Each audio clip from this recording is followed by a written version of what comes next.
Hello? Hi, Henry. This is James Batty. Yes, sir. Please hold on. Can you hear me, please? Yes, I can. Thank you. It's so nice to talk with you. Again, I was just talking to Minister Eugene Nambwe about the attack on your radio station. What can you tell us about what happened?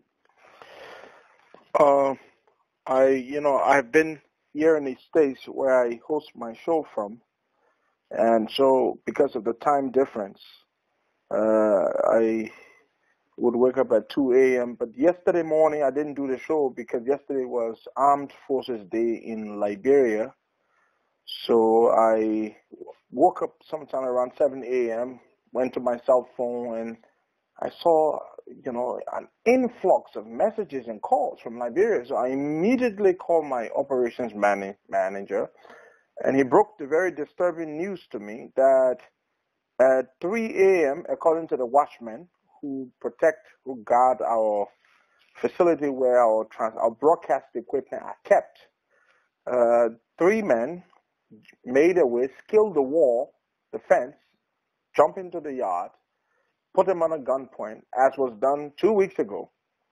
And this time they came prepared with tools, and they chiseled the wall, destroyed the locks they do, made their way into the building, and took all of our broadcast equipment.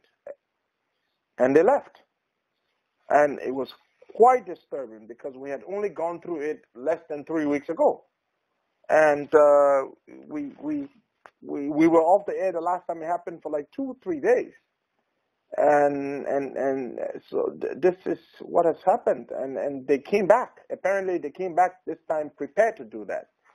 And while I cannot say definitively it was sanctioned by the government, but I cannot at all rule out that radical elements within the government or within the CDC might have been the one who carried this out.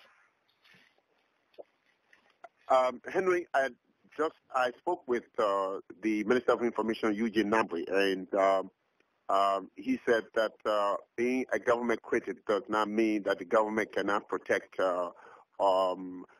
freedom of information, freedom of speech. Saying that the police are investigating, and he denies anything the government might have anything to do with this. Well, I expect the minister to do just that. It is the minister's job to protect the government.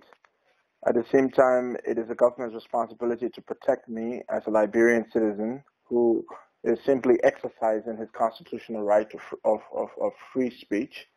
And as I said, I have no facts whatsoever to point accusing fingers to the government definitively, but I cannot think of anyone who would have the motive to attack me other than people loyal to the government or impressionable, misguided elements within the system. But again, I blame the government for inciting this sort of attack. The rhetoric, Mr. Borty, referring to critics of the government as enemies of the state, and the Minister of Finance openly stating that the CDC government will weaponize their radical, fanatical supporters against opposition.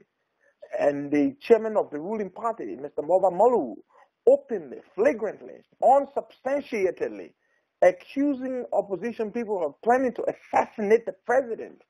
These things, I believe, Mr. Borty, give rise to this sort of brazen attack against people such as myself, the most critical and vocal voice on the radio in the country. That's where I believe it comes from.